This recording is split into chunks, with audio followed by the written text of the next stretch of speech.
Imaginez ce scénario. Vous êtes en réunion. Votre patron critique votre travail devant toute l'équipe. Votre cœur s'accélère, votre visage s'enflamme. Vous ouvrez la bouche pour vous défendre avec virulence. Puis, quelque chose d'extraordinaire se produit. Vous vous arrêtez. Vous prenez une profonde respiration. Vous écoutez vraiment ce qui est dit. Vous reconnaissez le grain de vérité dans la critique. Et vous répondez avec calme et assurance. C'est un retour d'expérience valide. Voici comment je vais l'aborder. Soudain, votre patron vous regarde différemment. Votre équipe vous regarde différemment. Et vous-même, vous vous sentez différent. La question est, comment avez-vous fait cela? Comment avez-vous transformé un moment de panique en un moment de pouvoir? La réponse tient en 3 lettres. Un espace. Aujourd'hui, nous allons explorer comment créer cet espace magique entre le moment où la vie vous teste et le moment où vous répondez. Parce que cette capacité, cette simple mais puissante capacité, pourrait bien être la clé pour transformer votre carrière, vos relations et votre vie entière. Commençons par quelque chose d'essentiel. La plupart des gens confondent réagir et répondre. Ils pensent que c'est la même chose. Ça ne l'est absolument pas. Réagir, c'est agir de manière instinctive et émotionnelle. C'est laisser nos émotions du moment dicter nos paroles et nos actions. Quand quelqu'un nous crie dessus, nous crions en retour. Quand nous recevons une critique, notre première impulsion est de nous défendre. C'est un processus automatique, souvent inconscient. Notre amygdale, la partie du cerveau responsable de la réaction instinctive, prend le contrôle. C'est ce qu'on appelle le mode combat ou fuite. Répondre, en revanche, c'est agir avec intention et conscience. C'est créer de l'espace entre le stimulus et notre action. C'est nous demander quelle est la meilleure manière de réagir à cette situation. C'est impliquer notre cortex préfrontal, la partie de notre cerveau responsable de la réflexion rationnelle et de la prise de décision éclairée. La différence entre réagir et répondre, c'est la différence entre être une marionnette et tenir les ficelles de notre propre vie. Les gens qui réagissent sont prisonniers. Ils sont à la merci de leurs émotions, de leur environnement, des autres. Les gens qui répondent sont libres. Ils dirigent leur vie avec intention. Pour entraîner notre esprit à répondre, nous devons d'abord comprendre pourquoi nous réagissons naturellement. Pendant des millénaires, les réactions instinctives nous ont permis de survivre. Un bruit soudain signifiait un danger potentiel. Une menace appelait une action immédiate.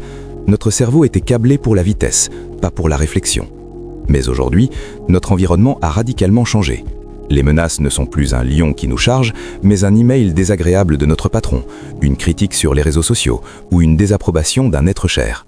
Pourtant, notre cerveau réagit exactement de la même manière qu'il le faisait il y a 10 000 ans.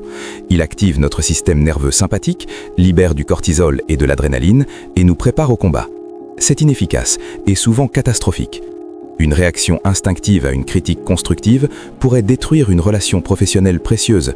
Une réaction émotionnelle à un rejet pourrait nous faire dire quelque chose que nous regretterons pour toujours. Une réaction impulsive à une frustration pourrait saboter notre carrière en quelques secondes. Et voici le pire, les réactions sont contagieuses. Quand vous réagissez avec colère, l'autre personne réagit souvent avec sa propre colère. C'est une escalade. Mais quand vous répondez avec calme et intention, c'est comme une dose de tranquillisant émotionnel. Cela peut désamorcer complètement la situation.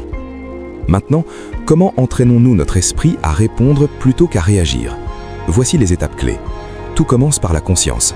Vous devez d'abord noter quand vous êtes au point de réagir. C'est plus difficile que cela n'apparaît. Nos réactions sont souvent si rapides et automatiques que nous ne les remarquons même pas après coup, quand les dégâts sont déjà faits. Commencez à observer vos propres schémas.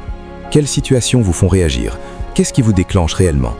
Peut-être que c'est la critique, le rejet, l'injustice, l'impatience des autres, ou quelque chose de plus spécifique. Une bonne pratique est de tenir un journal. Notez les moments où vous avez réagi. Qu'avez-vous ressenti dans votre corps? Qu'avez-vous dit ou fait? Quel a été le résultat? Qu'auriez-vous pu faire différemment si vous aviez eu plus de temps pour réfléchir? Cette conscience est votre première ligne de défense. Vous ne pouvez pas changer ce dont vous n'êtes pas conscient. Une fois que vous êtes conscient que vous êtes au point de réagir, créez une pause. C'est l'espace magique entre le stimulus et votre réponse. Viktor Frankl, le psychologue et survivant de l'Holocauste, a écrit quelque chose de profondément puissant. Entre le stimulus et la réponse, il y a un espace. Dans cet espace réside notre pouvoir et notre liberté de choisir notre réponse. C'est peut-être la phrase la plus importante que vous entendiez aujourd'hui, parce qu'elle contient une vérité absolue. Dans cet espace, vous avez le pouvoir. Cette pause peut être aussi simple que de prendre une profonde respiration, compter jusqu'à 10, quitter la pièce quelques minutes, fermer les yeux, marcher autour du pâté de bloc. L'important, c'est de créer ce délai avant d'agir. Une respiration profonde active votre système nerveux parasympathique, le système de repos et digestion, qui calme votre amygdale hyperactive et permet à votre cortex préfrontal, votre centre de sagesse, de reprendre le contrôle. Dans cette pause sacrée, posez-vous des questions intentionnelles. Quel est le résultat que je souhaite vraiment de cette situation? Comment puis-je répondre de manière à honorer mes valeurs? Quelle information me manque-t-elle pour comprendre pleinement? Comment cette personne percevrait ma réaction? Comment je me sentirai face à ma réponse demain, l'année prochaine? Quelle est la réponse la plus sage que je puisse donner maintenant? Ces questions vous ramènent du domaine émotionnel au domaine rationnel. Elles vous aident à accéder à votre sagesse intérieure plutôt qu'à votre peur instinctive. Maintenant, répondez délibérément. Basez votre réponse sur votre réflexion et votre sagesse, pas sur votre émotion du moment. Cela pourrait signifier dire à quelqu'un « Je dois y réfléchir et je te recontacterai demain ». Cela pourrait signifier poser une question pour mieux comprendre avant de conclure. Cela pourrait signifier exprimer vos sentiments authentiquement, sans accusation ni agression. Une réponse intentionnelle est souvent plus lente qu'une réaction. C'est normal. La lenteur est votre allié. Elle signifie que vous avez pensé.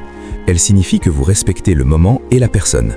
Elle signifie que vous êtes maître de vous-même. Entraîner votre esprit à répondre plutôt qu'à réagir ne change pas seulement votre comportement, cela transforme chaque domaine de votre vie. Dans vos relations, cela signifie des conflits moins destructeurs et une compréhension mutuelle accrue. Au lieu de blesser les personnes que vous aimez dans un moment d'émotion brute, vous les écoutez vraiment, vous les comprenez et elles vous comprennent. Vos relations deviennent plus profondes, plus authentiques, plus résilientes. Dans votre carrière, cela signifie que vous prenez de meilleures décisions. Vous n'agissez pas impulsivement sur la colère ou la frustration. Vous naviguez les défis avec calme et stratégie. Vous gérez les crises avec assurance. Vous gagnez le respect de vos collègues et de vos supérieurs. Dans votre santé mentale, cela signifie moins de stress et d'anxiété.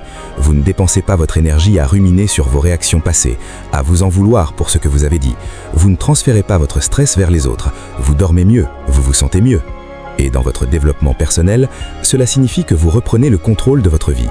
Vous n'êtes plus une victime de vos circonstances ou de vos émotions. Vous n'êtes plus un esclave de vos réactions. Vous êtes l'auteur de votre histoire. Entraîner votre esprit est comme entraîner un muscle. Cela nécessite une pratique régulière et constante. Chaque jour, cherchez des occasions de pratiquer cette discipline. Quand quelqu'un fait un commentaire qui vous dérange, au lieu de réagir immédiatement, faites une pause. Respirez 3 fois profondément, posez-vous une seule question. Quelle est la réponse sage? Observez ce qui change. Notez les moments où cette pratique a transformé une situation. Partagez vos succès avec quelqu'un. Et si vous êtes vraiment sérieux à propos de reprendre le contrôle de votre vie, rejoignez notre communauté de personnes déterminées à vivre intentionnellement. Accédez à nos ressources gratuites, à nos guides de pratique et à nos programmes de coaching. Le pouvoir est entre vos mains. La question n'est pas si vous pouvez faire ce changement, la question est, êtes-vous prêt à commencer maintenant?